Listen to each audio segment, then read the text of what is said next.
বিশ্বের দুই অর্থনৈতিক পরাশক্তি চীন ও যুক্তরাষ্ট্র। বাণিজ্য যুদ্ধ, শুল্ক, প্রযুক্তি চুরি, গোপন তথ্য ফাঁস সব মিলিয়ে আজকের বিশ্বের অর্থনীতি যেন এক রণক্ষেত্র। কিন্তু কেন এই যুদ্ধ? কে কার প্রতিদ্বন্দ্বী? এই সংঘাতের শেষ কোথায়? শুধু 2024 সালে যুক্তরাষ্ট্র চীনা পণ্য আমদানি করেছে $439 বিলিয়নেরও বেশি, আর চীন কিনেছে মাত্র $143.5 বিলিয়ন পণ্য। এই বিশাল ট্রেড ডেফিসিট কমাতে ট্রাম্প প্রশাসন চীনা পণ্যের উপরে 145% শুল্ক বসায়, যাতে চীনা পণ্য মার্কিন বাজারে কম প্রতিযোগিতামূলক হয়। পাল্টা জবাবে চীন যুক্তরাষ্ট্রের পণ্যের উপর 125%-এরও বেশি শুল্ক বসায়। এর মূল কারণগুলো হলো যুক্তরাষ্ট্রের নাগরিকদের চাকরি হারানো ও শিল্প খাত ক্ষতিগ্রস্ত হওয়া। যুক্তরাষ্ট্র চীনের বিরুদ্ধে পাল্টা প্রযুক্তি চুরি ও জালিয়াতির অভিযোগ আনে। কিন্তু আসল খেলা কি? আসুন দি হিস্টরি প্রেজেন্টারের সঙ্গে এক অসাধারণ যাত্রায়। জাতীয় নিরাপত্তা ও বৈষয়িক নেতৃত্ব ধরে রাখার প্রতিযোগিতায় কেউ কাউকে ছাড় দিতে রাজি নয়। এই উচ্চ শুল্কে মার্কিন বাজারে চীনা পণ্যের দাম বেড়ে যায় 2.45 গুণ। ভোক্তাদের জন্য দাম বাড়ে, ব্যবসা ক্ষতিগ্রস্ত হয়, চাকরি হারায় হাজার হাজার মানুষ। এদিকে চীনের রপ্তানি কমে, কারখানায় উৎপাদন কমে, আর কর্মী ছাঁটাই বাড়ে।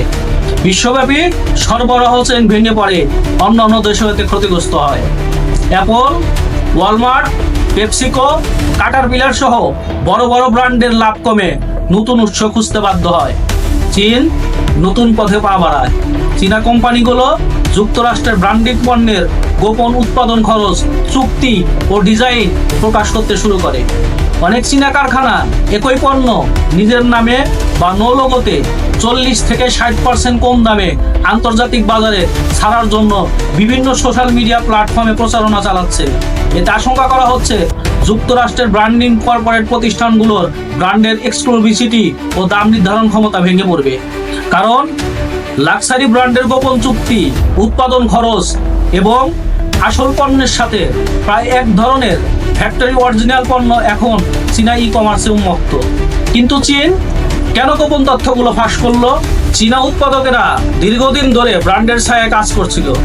উচ্চ শুল্কে তাদের লাভ কমে যাওয়ায় তারা নিজেদের ব্র্যান্ডিং শুরু করে। যুক্তরাষ্ট্রের চাপের জবাবে চীন মার্কিন ব্র্যান্ডের গোপন তথ্য ফাঁস করে মার্কেট কন্ট্রোলের পাল্টা চেষ্টা চালায়। এতে চীনা উৎপাদকদের লাভ বাড়ে, কিন্তু মার্কিন ব্র্যান্ডের বাজার ও ইমেজ দুটোই ক্ষতির মুখে পড়ে। চীন ও যুক্তরাষ্ট্র প্রযুক্তি, সামরিক শক্তি এবং অর্থনীতিতে একে অপরের প্রধান প্রতিদ্বন্দ্বী। উভয় দেশই বৈষয়িক নেতৃত্ব ধরে রাখতে চায়। যুক্তরাষ্ট্র তার পুরানো আধিপত্য আর চীনের নতুন বিশ্বনেতা হওয়ার আকাঙ্ক্ষা। ইন্দো প্যাসিফিক অঞ্চল, বিশেষত তাইওয়ান, এই প্রতিদ্বন্দ্বিতার কেন্দ্রবিন্দু। চীন ও রাশিয়া একে অপরকে সমর্থন করে, কারণ উভয়ই পশ্চিমা আধিপত্য ভাঙতে চায় এবং একে অপরের কৌশলগত অংশীদার। কিন্তু বন্ধুত্ব থেকে শত্রুতার ইতিহাস কিভাবে শুরু হলো? 1972 সালে নিক্সন-চো এনলাই বৈঠকের পর থেকে চীন এবং যুক্তরাষ্ট্রের মধ্যে বন্ধুত্বপূর্ণ সম্পর্ক শুরু হয়। 1979 সালে এটা আনুষ্ঠানিক স্বীকৃতি লাভ করে। 1980 থেকে 90 দশকের সহযোগিতা 2000-এর পর থেকে রং পাল্টাতে শুরু করে। বাণিজ্য ও প্রযুক্তি নিয়ে দ্বন্দ্ব বাড়তেই থাকে। 2018 থেকে পাল্টাপাল্টি শুল্ক যুদ্ধ শুরু হয় এবং 2024-25-এ তা চরমে পৌঁছে। ব্র্যান্ড ক্লপস হলে বিশ্ব অর্থনীতিতে আস্থার সংকট, ইনোভেশনে ধীরগতি এবং চাকরি হারানোর ঝুঁকি বাড়বে। কিন্তু চীনের জন্য লাভ, নিজ দেশের উৎপাদকদের স্বাধীনতা, দেশীয় ব্র্যান্ডের উত্থান এবং মার্কিন কোম্পানির উপর চাপ। যুক্তরাষ্ট্রের জন্য ক্ষতিটা বিশাল। ব্র্যান্ড ভ্যালু কমে যাওয়া, বাজার হারানো এবং ইনোভেশনে ধাক্কা। কর্পোরেট মালিকরা এখন বিকল্প উৎপাদন উৎস খুঁজছে। নতুন প্রযুক্তি যেমন ব্লকচেন, এআই দিয়ে পণ্য ট্র্যাকিং করছে। চীন কি সাধারণ মানুষের জন্য তথ্য উন্মুক্ত করেছে, নাকি এটি মার্কিন ব্র্যান্ডকে চাপে ফেলার রাজনৈতিক চাল? এ প্রশ্ন এখন আন্তর্জাতিক মহলে আলোচনার মূল কেন্দ্রবিন্দুতে পরিণত হচ্ছে। রাশিয়া এই সংঘাতে চীনকে সমর্থন দিয়ে পশ্চিমা আধিপত্যকে চ্যালেঞ্জ ছুড়ে দিচ্ছে। সাময়িকভাবে শুল্ক কমলেও দীর্ঘমেয়াদী এই দ্বন্দ্ব বিশ্ব অর্থনীতিতে অনিশ্চয়তা তৈরি করবে। প্রযুক্তি, তথ্য এবং বাজার সব ক্ষেত্রে এই নতুন নতুন খেলা শুরু হচ্ছে। চীন যুক্তরাষ্ট্র বাণিজ্য যুদ্ধ কেবল শুল্ক বা অর্থনীতির খেলা নয়, এটি আধিপত্য, প্রযুক্তি, তথ্য এবং আস্থার যুদ্ধ। সামনে কি অপেক্ষা করছে সেটাই এখন সব থেকে বড় প্রশ্ন।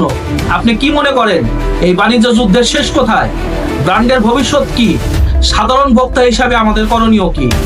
বিশ্ব অর্থনীতির এই অস্থির সময়ে আপনার মতামতই সবচেয়ে গুরুত্বপূর্ণ। কমেন্টে আপনার মতামত জানান এবং ভিডিওটি শেয়ার করুন। চ্যানেলটিকে ফলো দিয়ে রাখুন আরো দুর্দান্ত সব ভিডিওর জন্য।